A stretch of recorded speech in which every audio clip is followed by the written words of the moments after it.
Pawn on d4 immediately stakes a claim in the center, potentially opening lines for the queen and bishop. Unlocking central influence. Black prepares for rapid piece development, aiming for flexibility rather than immediate pawn occupation. Asserting central dominion. c4 immediately contests black's nf6 and aims to expand white's pawn structure. Embracing the fianchetto unlocks diagonal pressure, but be mindful of the weakened kingside pawn structure. Solidifying central control. nc3 prepares to develop the king's bishop and aims for a harmonious pawn structure, potentially anchoring the d4 pawn. Challenging white's central space. This pawn thrust immediately ignites a strategic battle for control of the critical squares. Capturing the pawn opens the central files, creating immediate tactical possibilities and challenging black's pawn structure. Reclaiming the pawn immediately re-establishes piece activity, but surrenders central influence, opening lines for potential white attacks. Seizing central space aggressively. This pawn thrust challenges black's knight and expands white's dominion across the board. Trading on c3 immediately disrupts white's pawn structure, offering black a chance to develop actively and seize the initiative in the center. Opening the b-file for your rook creates immediate pressure, but the doubled pawns now demand careful handling and a clear plan for their eventual advance or exchange, lest they become a permanent weakness. Unlocking the kingside diagonal. The bishop emerges to a commanding outpost, ready to exert pressure on white's central pawn structure and potentially disrupt white's harmonious development. Initiating a forcing sequence. The bishop's check aims to disrupt black's developing harmony and potentially gain tempi by forcing the king to move or the knight to block. This pressure on the kingside early on can sow seeds of future tactical opportunities, but also requires careful calculation to avoid tactical blunders. The bishop's threat now forces a decision about the pawn structure, and this reply establishes a pawn chain while opening a diagonal for the queen. Stepping back with the bishop establishes a pin along the a4-e8 diagonal, temporarily paralyzing black's knight and preparing for potential queenside expansion or even a central pawn push later. Castling now provides immediate shelter for the king, entangling the rook and preparing it for future action, while also setting up a dynamic pawn structure for black's middle game. Safeguarding the king's path and preparing for kingside expansion. This piece subtly aims to support future pawn thrusts while simultaneously creating an escape square for the monarch should the center open unexpectedly. Pushing the b-pawn here challenges white's bishop on a4 and grabs essential queenside territory, creating an advanced pawn that could become a future target or an imposing force depending on how the subsequent skirmishes unfold, all while attempting to disrupt white's harmonious piece development and sow discord in their pawn structure. Regaining the bishop's diagonal after a defensive retreat. This repositions a key piece to eye the queenside and pressure black's advanced pawns. It subtly reinforces white's central pawn structure while preparing for a potential queenside expansion, aiming to exploit the slightly less harmonious development of black's minor pieces. Developing the bishop to b7 strategically fortifies the queenside pawn structure while simultaneously preparing for potential pressure along the long diagonal, aiming to counter white's central influence and the menacing bishop on b3. Asserting dominion over the queenside chessboard by occupying the crucial open b-file. This rook maneuver aims to pressure black's pawn structure and potentially disrupt their intended queenside expansion, simultaneously preparing for future queenside pawn advances or a more active rook roll along the semi-open column, solidifying the central pawn chain and preparing for further kingside expansion with the eventual f5 push. Black strategically anchors their position while maintaining flexibility. Securing the monarch initiates a more robust defensive posture, consolidating the king's safety while preparing for potential pawn pushes in the center, such as f4, to challenge black's central pawn chain. Shifting the knight from its previous outpost on f6 to d7 injects a crucial defensive element, directly reinforcing the c5 square and preparing to address white's potentially encroaching bishop. On b3, this maneuver also subtly clears the path for the c-pawn to advance later, potentially disrupting white's central pawn structure and creating active counterplay on the queen side. It's a step towards solidifying black's position and creating future strategic opportunities, rather than an immediate, aggressive thrust. Reclaiming the bishop's active diagonal after a brief sortie and maintaining pressure on the queenside pawn structure. This retreat prepares to bolster the center and potentially initiate a kingside initiative, all while keeping a watchful eye on the king's safety. Black reinforces the e6 pawn and prepares to activate the rook on the e-file, a logical step given white's control of the d-file with the rook on b1. Challenging black's central pawn structure immediately opens up the queenside, forcing a reaction and potentially creating weaknesses in the opponent's setup. Launching a pawn thrust to conquer more territory on the queenside, black challenges the bishop's diagonal and aims to disrupt white's coordination. This aggressive pawn push not only gains space but also potentially opens up lines for black's pieces later in the game. The immediate consequence is that the bishop on b3 is forced to retreat, potentially losing time for white and allowing black to solidify their queenside structure. It's a move that prioritizes dynamism and aims to seize the initiative by expanding the play. Sacrificing the bishop for two pawns opens up the game dramatically, creating fascinating tactical possibilities for white while demanding precise calculation from black to exploit the resulting material advantage. The pressure on black's central pawns and the potential for an exposed king become immediate focal points. Shattering the center with c5 immediately injects tactical chaos into the position, sacrificing a pawn to open critical diagonals and challenge white's central control before they can consolidate their queenside space advantage. An intriguing gambit of material, effectively clearing the central dark squares and potentially opening lines for your queen and rook toward the kingside, though it does concede a central pawn and invites a response that might solidify black's queenside. Pawn mass. A sharp pawn sacrifice is unleashed, dramatically opening lines for black's pieces and challenging white's central control. This audacious capture immediately forces white into a defensive posture, as the captured pawn at e4 was crucial for their pawn chain's integrity. Black is now hoping to exploit the sudden imbalances, potentially targeting white's somewhat exposed king or creating threats along the newly opened diagonals for their bishop. Opening the diagonal for the light-squared bishop here injects a dynamic threat, aiming to disrupt black's central pawn structure while simultaneously creating potential mating nets. Black boldly sacrifices the bishop, aiming to disrupt white's queenside structure and potentially open lines for counterplay. This aggressive gambit, while offering immediate material compensation, leaves black's king slightly more exposed and requires precise calculation to fully exploit the ensuing complications. White must carefully consider whether to accept the challenge or seek a more solid positional advantage.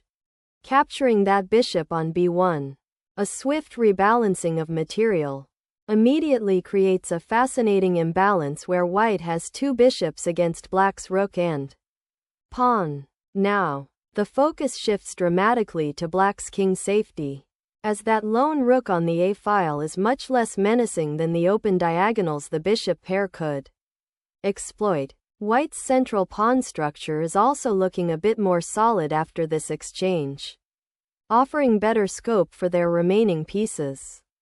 Opening up the a-file with the bishop feels like a desperate grab for material, but it ignores the looming danger on the kingside, potentially leaving the monarch exposed to a swift attack as White's pieces begin to coordinate.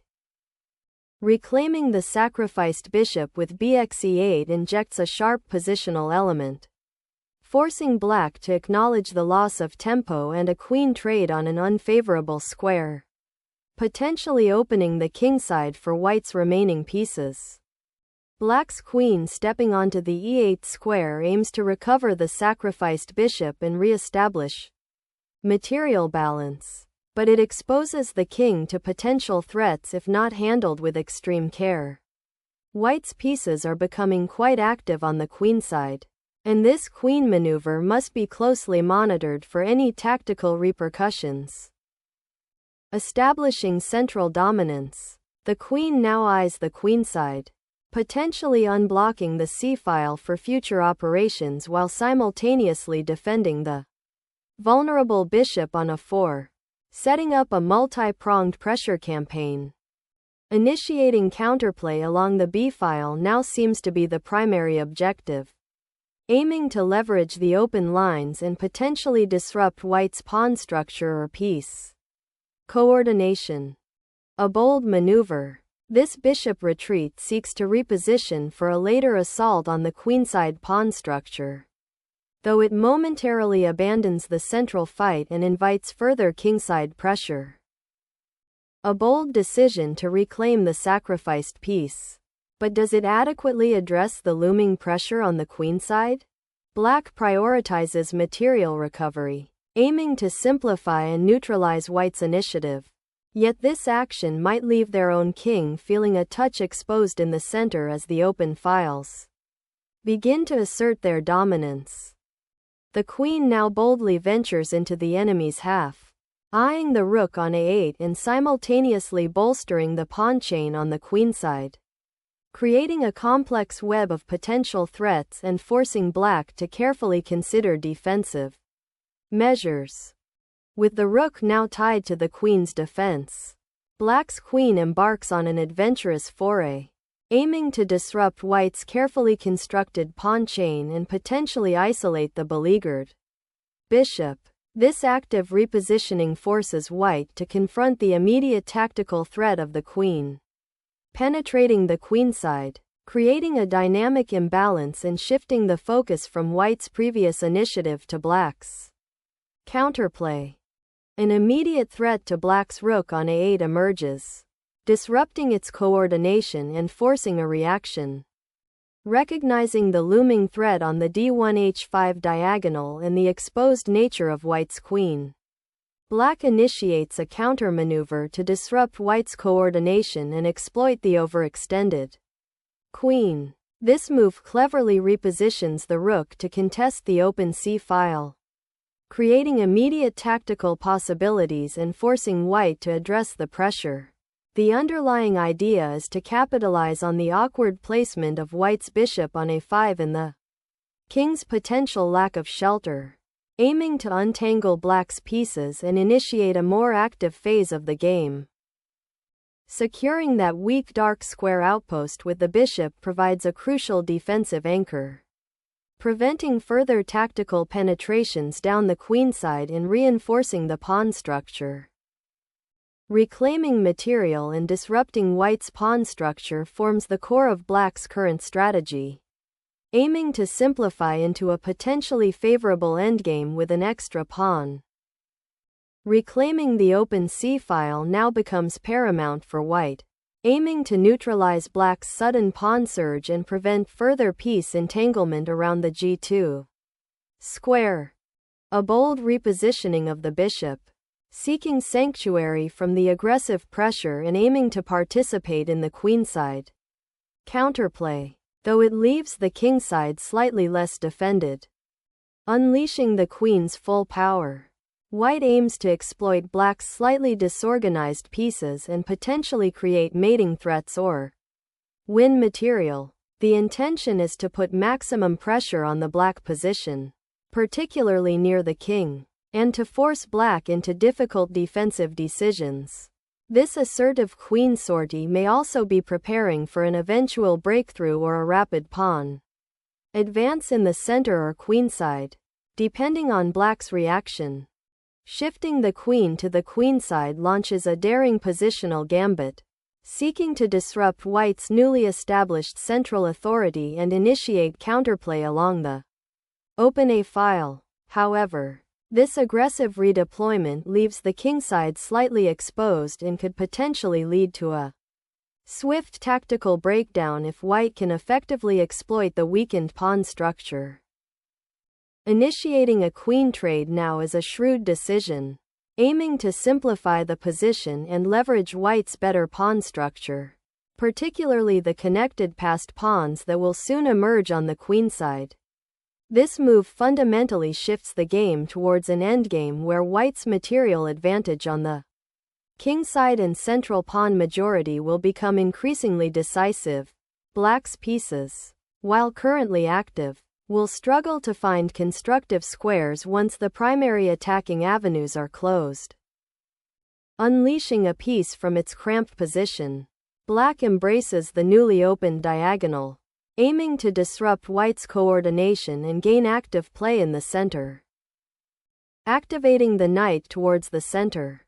This maneuver seeks to re-establish some central presence and prepare for future pawn advances or piece exchanges on a more balanced footing.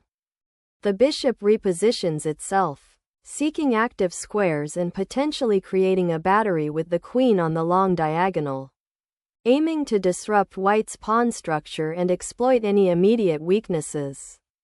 Pushing the knight to e4 aims to redeploy this piece to a more active square, potentially the f6 or g5 outpost, while simultaneously defending the c3 pawn and exerting pressure on black's queenside.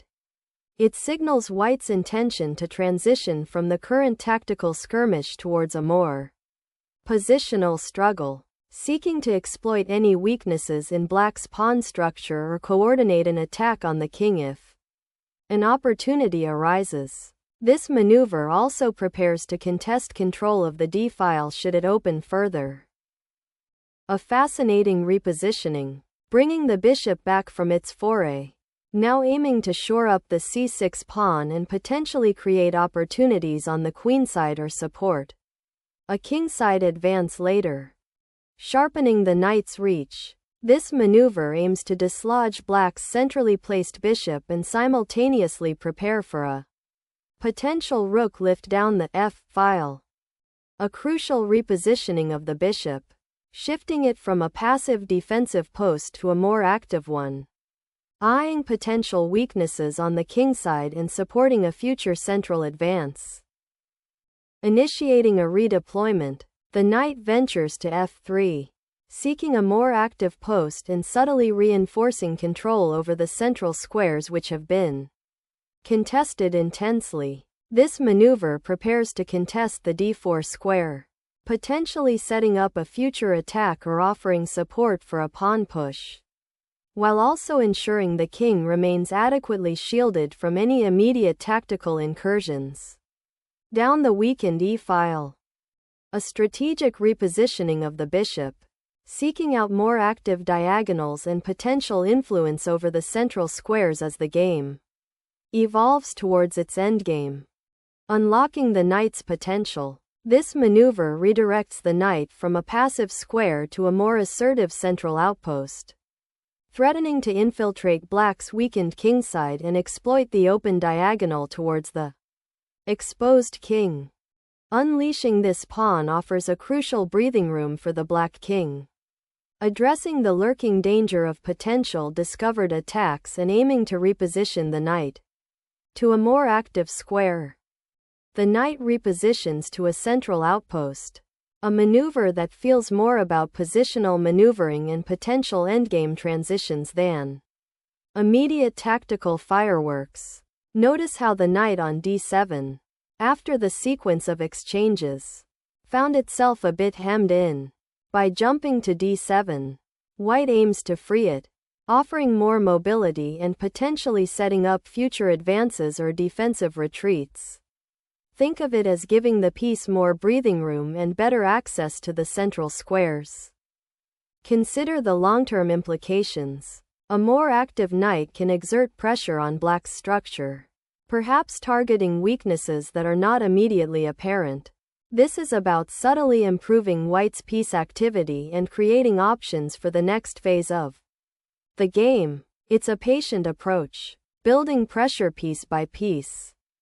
Reclaiming the bishop from its vulnerable outpost on c6 offers a reprieve, allowing black to reposition this key piece to a more active role, potentially eyeing the weakened kingside or supporting advances on the queenside.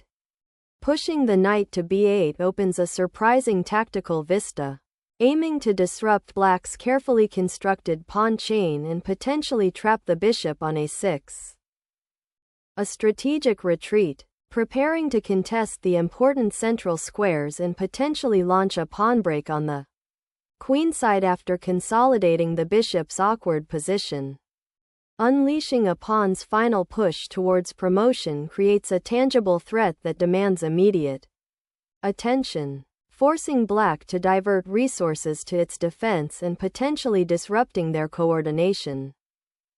Repositioning the bishop to f8 aims to consolidate the defense and prepare for potential counterplay, though it concedes further pawn structure weaknesses and offers white a strong central outpost.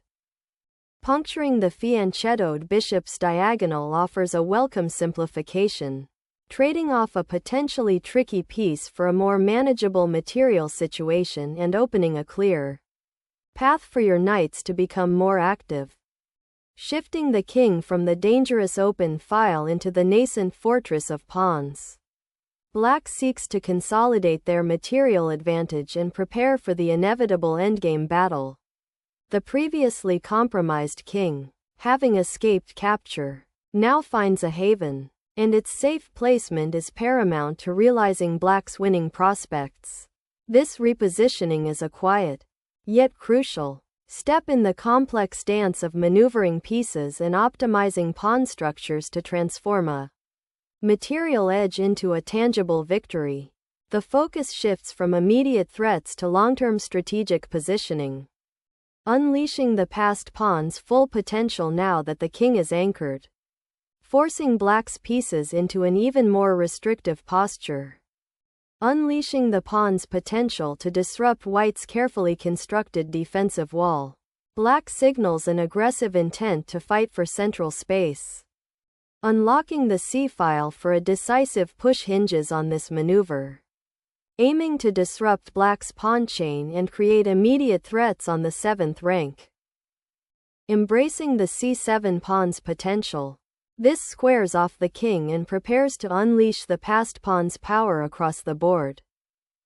Solidifying the central pawn chain with f3 offers a degree of protection for the king and prepares a more robust advancement of the kingside pawns, potentially opening lines for the rook or creating a passed pawn down the road. Bringing the king closer to the action now prioritizes his safety and readiness for the endgame. A welcome change from the piece shuffling that just concluded. A piercing knight check, exploiting the weakened diagonal after black's king stepped out of the shadow of its defenses, now aims to disrupt black's centralized pawn structure and potentially force a decisive material exchange or create mating threats against the exposed monarch. The black king, having shuffled around the center, now faces a decisive confrontation on the d-file as the white knight prepares to infiltrate and exploit the pawn structure. Navigating the knight to the queenside opens up interesting possibilities for asserting influence over the central pawns. Sensing a glimmer of activity in the seemingly static board, black chooses to consolidate their gains by capturing the pawn, a reasonable reaction to reclaim material equality and begin reorganizing their forces. The decisive king hunt begins, forcing the black monarch to a vulnerable square. The king steps out of its shelter, embracing a dangerous new frontier now that the pawn on c7 is no longer a threat. King Hunt. The knight's sudden jump forces a royal repositioning, aiming to exploit the unsettled monarch and possibly set up further tactical threats or control key squares. The king's perilous journey across the open board, seeking refuge from the knight's relentless pursuit, now lands it on a square that feels like a temporary reprieve rather than a secure haven. Recapturing the pawn with the knight is a logical, albeit somewhat passive, continuation. It simplifies the position and removes an active defender of Black's king. But it also concedes central space and allows Black's remaining pieces, particularly the bishop on g7, to become more influential. White could have considered a more aggressive approach to exploit the exposed king, perhaps by maneuvering the knight to a more attacking square or even preparing a pawn push to further disrupt Black's setup. This move signals a shift towards a more endgame-oriented strategy, but it needs careful handling to avoid allowing Black to consolidate and create counterplay. Pushing that pawn forward offers a glimmer of counterplay, aiming to activate the stranded piece and potentially create a passed pawn down the flank, though it does leave the king a little more exposed to the advancing knight. The knight's journey to a more active square clears the path for the rook to potentially penetrate the Black position on the 7th rank. The pawn's determined march forward, aiming to become a queen, forces a critical decision in this endgame, initiating a methodical advance of the knight to a more central and active square, potentially eyeing the kingside or offering support for a pawn push. Pushing that pawn forward creates a passed pawn threat, forcing White to decide whether to capture it or allow it to advance further, potentially creating significant endgame complications. Securing the knight on the outpost creates a formidable barrier, preparing to advance the passed pawn with newfound confidence. The Black king, now free from its defensive shell, ventures into the center, a bold gambit seeking active participation in the endgame's unfolding drama. Securing the king on its new central outpost is paramount as the pawn structure begins to simplify.